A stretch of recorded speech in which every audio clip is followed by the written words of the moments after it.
I walked into the old Victorian house with its creaky wooden floors and dimly lit rooms.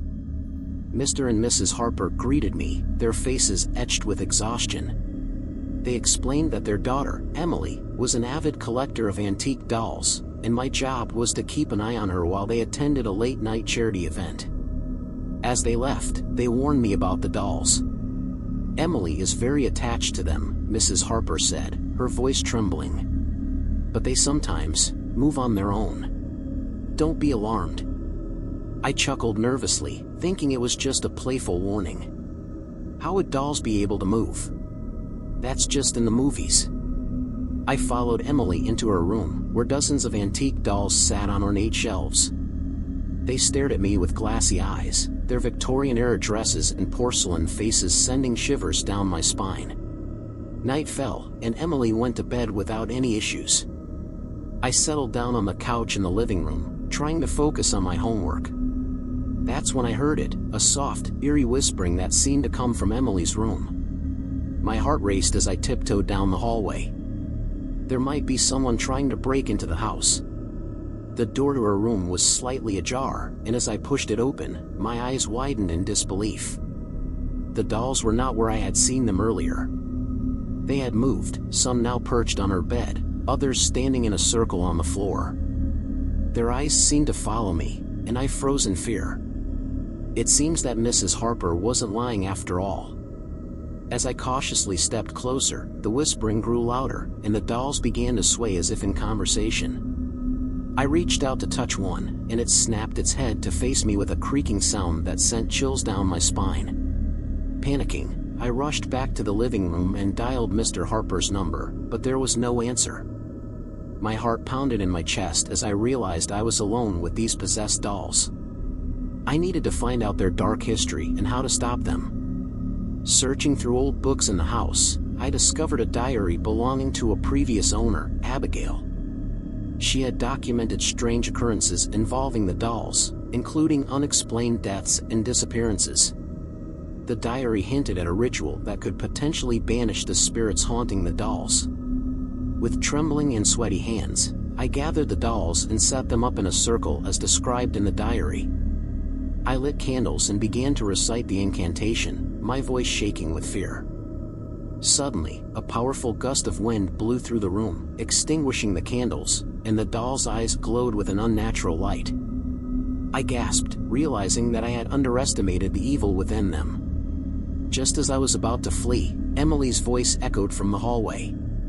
She stood there, her eyes dark and vacant, and she whispered the rest of the incantation with an eerie calmness. I felt terrified to move. The room trembled, and the doll's eyes turned black. They fell to the ground, lifeless. Emily collapsed, but she was safe now. Mr. and Mrs. Harper returned home to find Emily and me sitting in the living room, exhausted but alive. I told them everything, and they confessed that they had known about the doll's dark history all along but had been unable to break the curse themselves. As they thanked me for saving their daughter, I couldn't help but wonder if the evil spirits had truly been banished or if they were merely biding their time, waiting for the next unsuspecting victim to cross their path. Story 2. I had always been the adventurous type, so when the opportunity to babysit in a secluded, old mansion came my way, I jumped at it. The Johnsons, an elderly couple, needed someone to look after their granddaughter, Lily, while they attended a late-night event. They had one stern warning: strange things happen in this house after dark. Don't dismiss them. With a casual nod, I assured them that I wouldn't be spooked by creaking floors or the occasional draft. After all, I had watched my fair share of horror movies.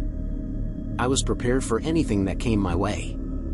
As the sun dipped below the horizon, the mansion took on an eerie, gloomy atmosphere. I led Lily to her room, filled with antique toys and an unsettling collection of porcelain dolls. She assured me she would be fine and quickly drifted into slumber. I made myself comfortable in the living room, with a stack of magazines and a bowl of popcorn. What was that? I whispered, looking around for the sudden noise that had appeared. Maybe I was just hearing things. But as the minutes ticked away, I started to hear more soft whispers, as if someone were having a hushed conversation just out of reach. I brushed it off as my imagination running wild, but then the whispers grew louder, more insistent. I strained to hear, but the words were indistinguishable. Determined to prove my bravery, I followed the whispers down the dimly lit hallway. They led me to the door of a room I hadn't noticed before. As I pushed it open, my breath caught in my throat. The room was unlike any other in the mansion. In the center stood a massive, ornate mirror that seemed out of place. My reflection appears distorted, and I felt an icy chill radiating from it. I reached out, and my hand passed through the glass as if it were liquid. I knew I said before that I was prepared for anything horror-related, but nothing could have anticipated me for this. Suddenly, my reflection moved independently, reaching out to grab my wrist. Panic surged through me as I pulled away, stumbling backward and falling onto the hallway floor. "Let go of me!" I screamed, desperate to get out of the sinister clutches. I had to use all my force before I was finally let go, and I fled. Terrified and disoriented, I scrambled back to the living room. The whispers had grown louder, echoing through the house, and I realized they weren't coming from any specific source. They were all around me, a cacophony of voices that seemed to come from nowhere and everywhere simultaneously. I called the Johnsons, but there was no answer. I decided to call the police, but as I dialed 911, the call went dead. The phone slipped from my trembling hands, clattering to the floor. No, this can't be happening right now. The mansion felt alive, its walls shifting and pulsating with an otherworldly energy. I knew I had to confront whatever supernatural force inhabited this place. With trembling steps, I returned to the room with the mirror. As I stood before it, my reflection remained eerily still. I reached out again, and this time, my reflection held my hand, pulling me closer. I couldn't pull away as my strength disappeared before me. I found myself transported into a surreal world within the mirror. It was a nightmarish realm filled with twisted versions of the mansion's rooms, and the whispers surrounded me in a deafening crescendo. In the distance, I saw Lily, trapped and terrified. "Lily!" I yelled out. "Are you all right?" "Yes," she stammered out in sobs. Determined to save her, I ventured deeper into the mirror's world, facing surreal challenges and encountering other trapped souls. Each twist in turn led to more mysteries, and I realized the mansion's secrets were far darker and complex than I could have ever imagined. One had her husband murdered and buried between the walls, another had been used in a sacrificial ritual. Finally, after what felt like an eternity, I reached Lily and pulled her from the mirror's grasp. As we emerged back into the real world, the whispers ceased, and the mansion fell silent. We were safe again. Exhausted but victorious, I held Lily close as the Johnsons returned. They looked relieved but somber. However, as I left the mansion that night, I couldn't help but wonder what could have happened if I was still stuck in there. Would I be able to survive in that world? Story 3. Babysitting has always been an easy way for me to earn some extra cash. The Andersons were a friendly, suburban family with 2 adorable kids, Lily and Max. As night fell, I settled in, confident that it would be another uneventful evening. Little did I know that this night would turn into a chilling ordeal. "Hey, do you hear that?" Max said, pointing to the living room window.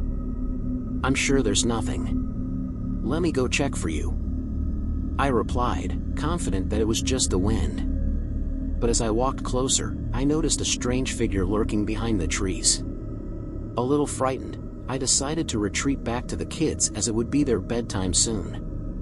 I'd just put the kids to bed when I first noticed the figure outside the window.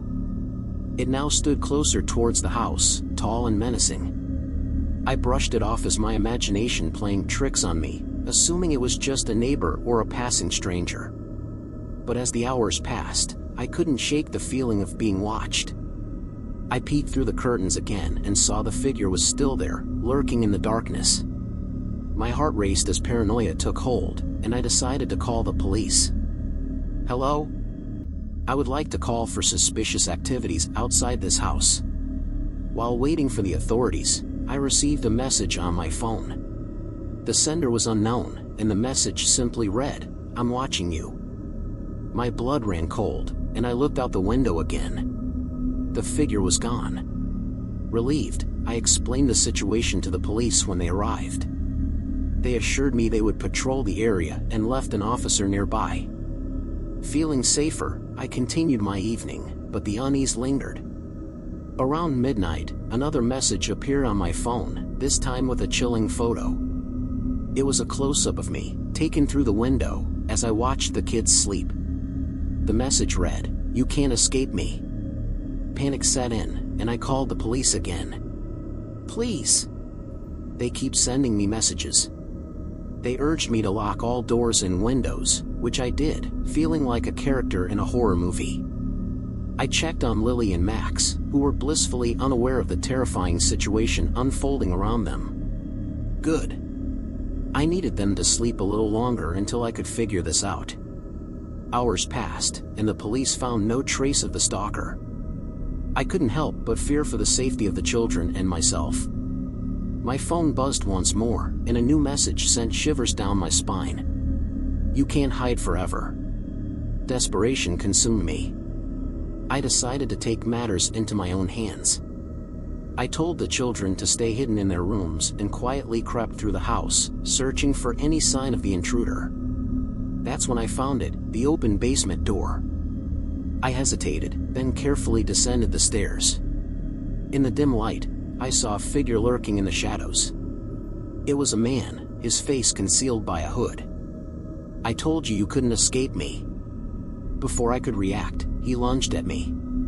We grappled in the darkness, fighting for control. Adrenaline surged through me as I managed to break free and flee back upstairs, locking the basement door behind me. "I'm always watching you," he bellowed. Terrified and out of breath, I dialed 911 once more. The police rushed to the scene and apprehended the stalker, who turned out to be a disturbed individual with a history of stalking. The Andersons returned home to find the police on the scene and their children safe but shaken. They thanked me profusely for protecting their family, and I breathed a sigh of relief. As the police escorted the stalker away in handcuffs, he glanced back at me with a sinister grin. That's when I realized the chilling truth: this man wasn't acting alone. He had an accomplice who had managed to evade capture. His phrase, "I'm always watching you," kept repeating in my head, now terrifying with the thought of someone new lurking by. In the days that followed, I couldn't shake the feeling of being watched.